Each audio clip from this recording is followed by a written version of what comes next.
আসসালামু আলাইকুম। সবাই কেমন আছেন? আশা করি সবাই ভালো আছেন। আজ আপনাদের জন্য নিয়ে এসেছি নতুন গল্পের প্রথম পর্ব। আশা করি গল্পটি আপনাদের ভালো লাগবে। তাহলে চলুন শুরু করা যাক। পারিবারিকভাবে বিয়ে হয়েছে আমাদের।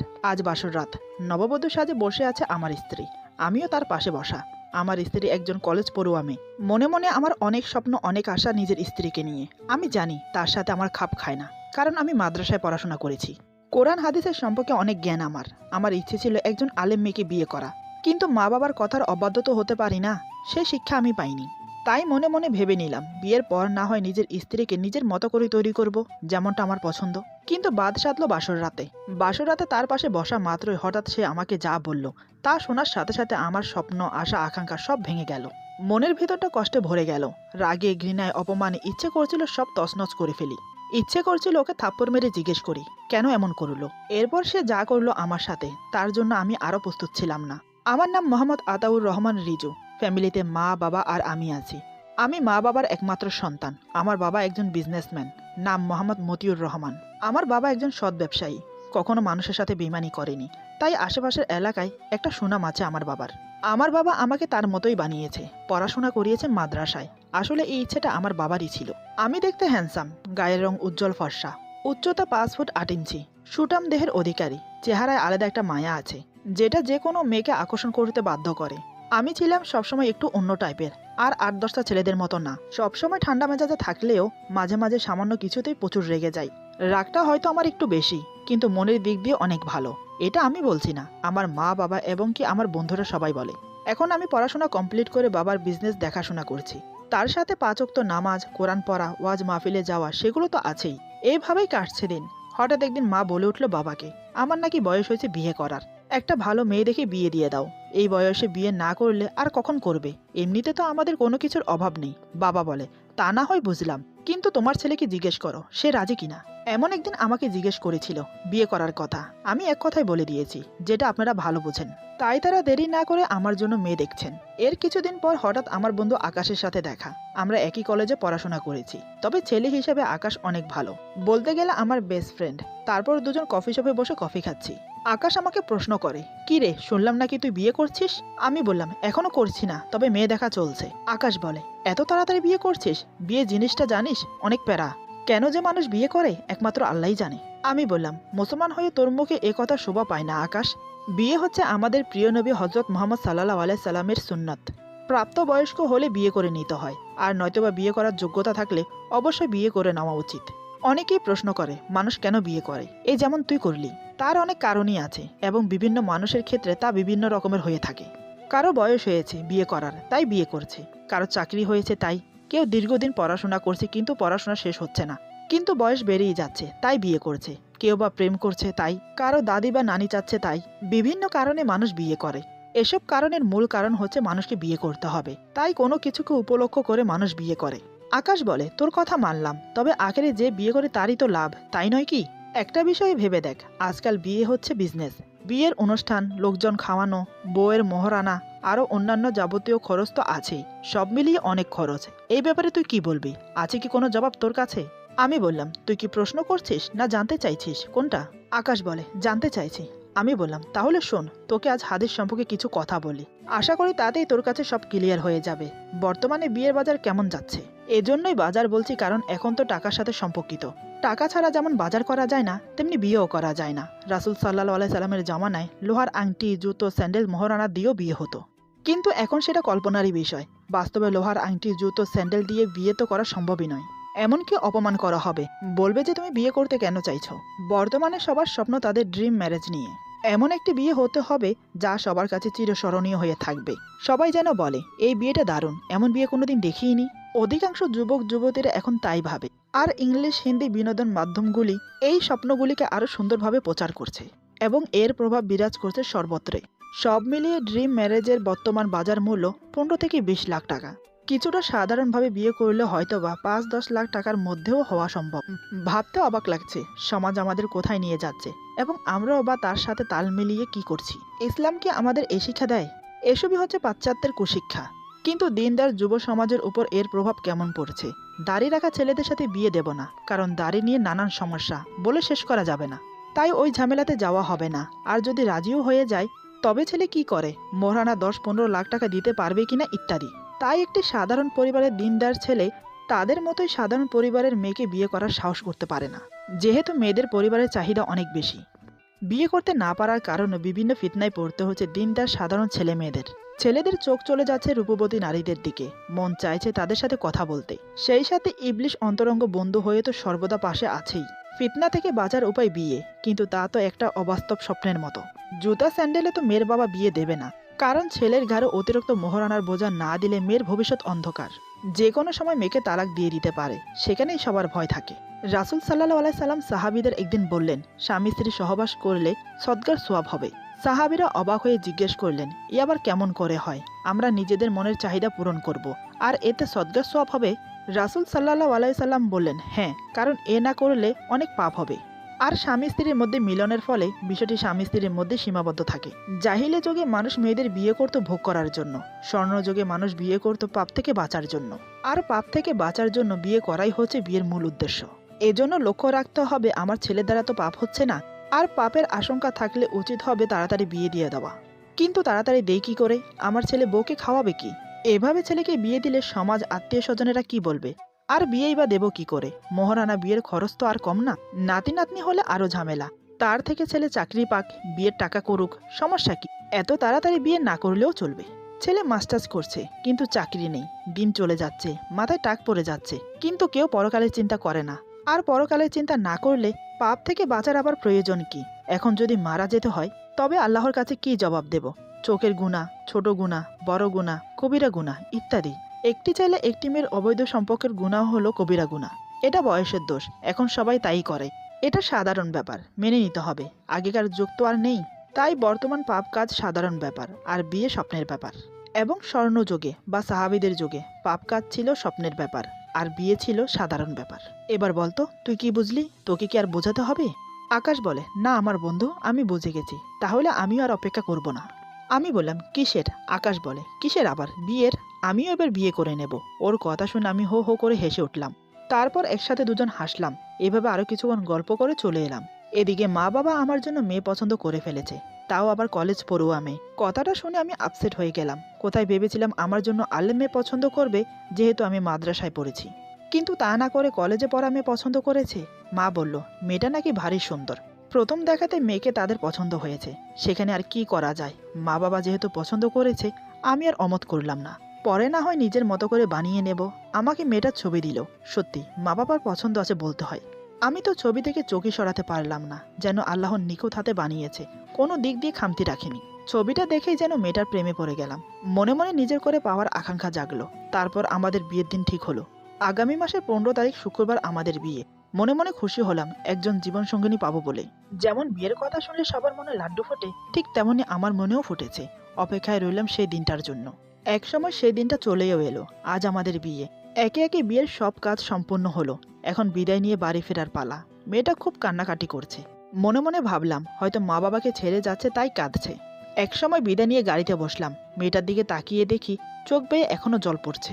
মুখটা খুব গম্ভীর করে রেখেছে, যেন মুখে বিনা আশারে মেঘ জমেছে। আমি কিছু বললাম না। পুরো গাড়িতে দুজন চুপচাপ। একসময় বাড়ি পৌঁছে গেলাম। সবাই বউকে নিয়ে ব্যস্ত হয়ে পড়ল, আর আমি আমার বন্ধুদের সাথে আড্ডা দিতে চলে গেলাম বাড়ির বাগানে। সবাই আমাকে নিয়ে নানান কথা বলে ঠাট্টা মশকরা করছে। বিয়ের দিন এমনটাই হয় হয়তো। আমিও চুপচাপ ওদের কথা শুনে যাচ্ছি। আড্ডা দিতে দিতে কখন যে রাত 12টা বেজে গেল বুঝতেই পারিনি। হঠাৎ বাড়ির ভেতর থেকে ডাক আসলো। আসলে বাসর ঘরে যাওয়ার সময় হয়েছে, তাই এই ডাক। আমার বন্ধুরা নানান কথা শিখিয়ে দিয়ে অল দ্য বেস্ট বলে বিদায় দিল আমাকে।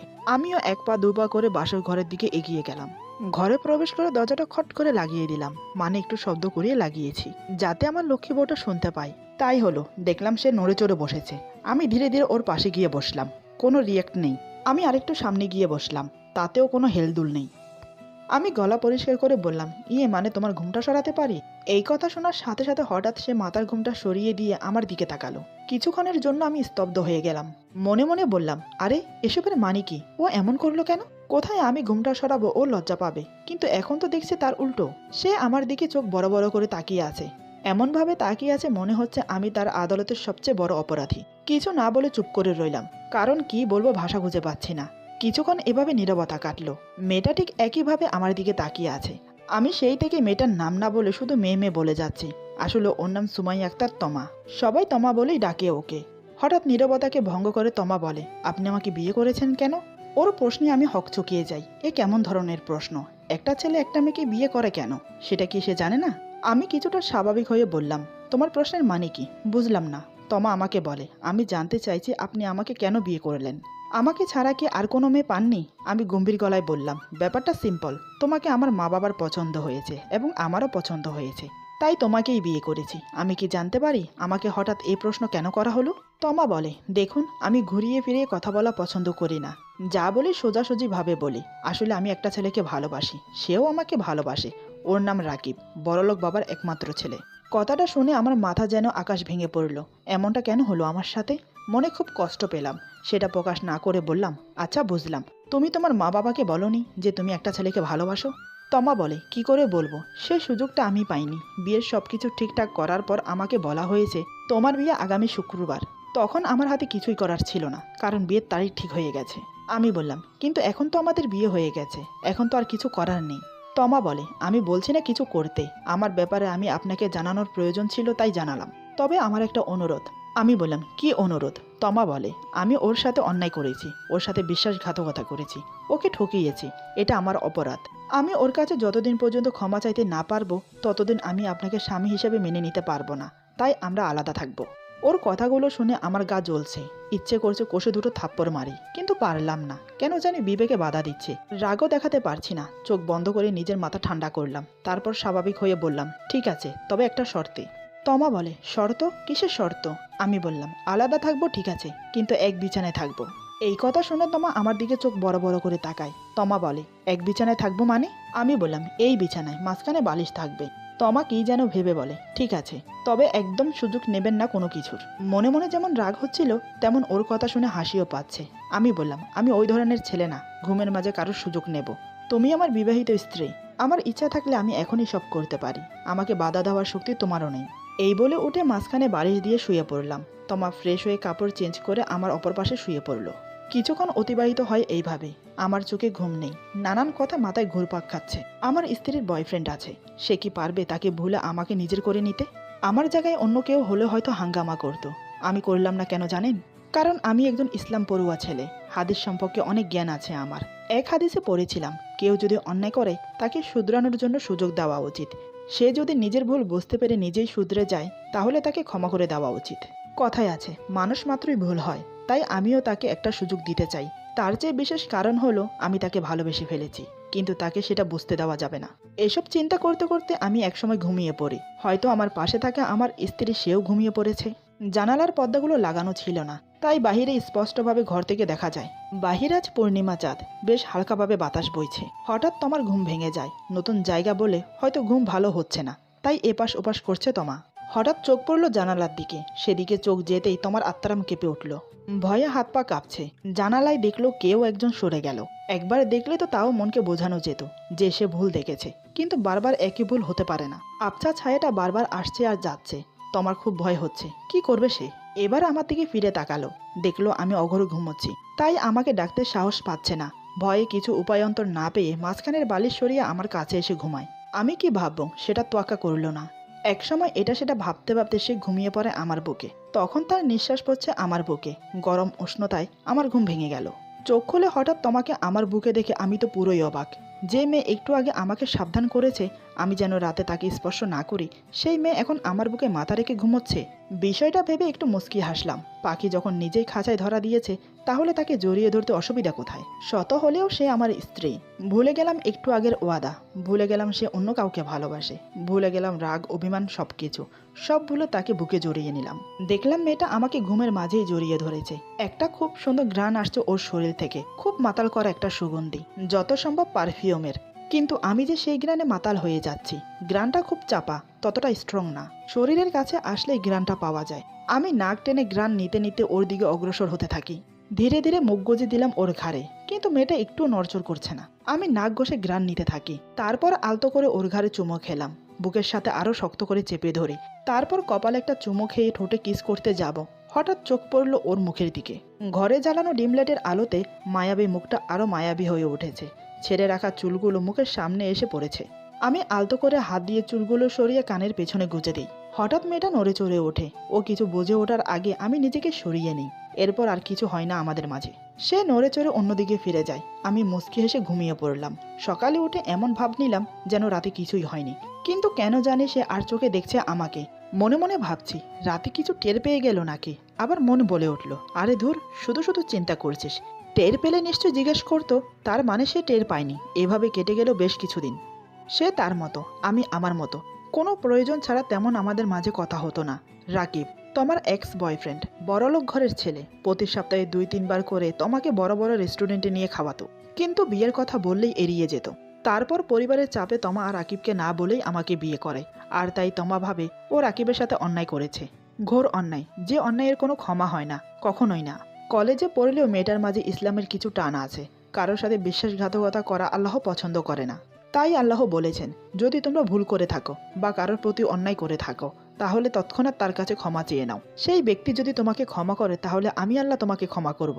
তা না হলে না। তমা সেটা জেনেই মরিয়া হয়ে উঠেছে রাকিবের কাছে ক্ষমা চাইবে বলে। এই কারণে তমা সবসময় অনুশোচনায় ভোগে। আর তাই সে রাকিবের কাছে যত তাড়াতাড়ি সম্ভব ক্ষমা চাইবে। যেদিন আমার অফিস বন্ধ থাকতো সেদিনের আগের রাত আমরা দুজন না ঘুমিয়ে গল্প করতাম। প্রতিদিনের গল্পের বিষয় থাকতো রাকিব। একটা মানুষ যে তার এক্স বয়ফ্রেন্ডের কত প্রশংসা করতে পারে তা তোমাকে না দেখলে হয়তো কখনো জানতে পারতাম না। আমি তোমার মনের ভালোবাসা অর্জন করতে চাইছিলাম, কেননা একটা মেয়ের মনের ভালোবাসা অর্জন করতে না পারলে তার প্রতি কোনো অধিকার খাটানো যায় না। তাই তোমার শরীরে স্পর্শ করতে না দেওয়ার বিষয়ে আমি কখনো তোমাকে কিছু বলতাম না। আমার মনে বিশ্বাস ছিল ও একদিন রাকিবকে ভুলে আমাকে ভালোবাসবে। এভাবে প্রায় 1 মাস কেটে গেল। একদিন তোমাকে নিয়ে বসুন্ধরায় শপিং করতে গিয়েছিলাম। তোমার পছন্দ মতো সব কিছু কিনে দেওয়ার পরেও দেখি ও অখুশি। অখুশি থাকার কারণ জিজ্ঞেস করতেই ও বলে ওকে নাকি রাকিব প্রতি মাসে অন্তত 2 বার করে বসুন্ধরার শপিংয়ের জন্য নিয়ে আসতো। আর নতুন কোনো মুভি বের হলে আরও বেশিবার রাকিবের সাথে আসা হতো। ওর কথাগুলো শুনে আমার মন বিষিয়ে গেল। যাকে আমি ভালোবেসে কষ্ট পাচ্ছি সে অন্য কাউকে ভালোবেসে কষ্ট পাচ্ছে। আমি তার স্বামী হয়েও আমার কোনো মূল্যায়ন নেই, অথচ বয়ফ্রেন্ডের জন্য তার কত চিন্তা, কত ভাবনা, কত প্রশংসা। মনে মনে খুব দুঃখ পেলাম, কিন্তু ওকে রাগ করে কিছু বলতেও পারছি না। কারণ কোনো ঝামেলা করলে মা বাবার কানে যাবে, তাতে যদি মা বাবা মনে কষ্ট পায়। তাই সবকিছু মুখ বুজে সহ করে যাচ্ছি। শপিং শেষে বাসায় ফেরার পথে নাকি রাকিবকে দেখেছিল সে, কিন্তু রাকিবের সাথে কথা বলতে না পারার কারণে সে বাসায় ফিরে অনেক কান্না করছে।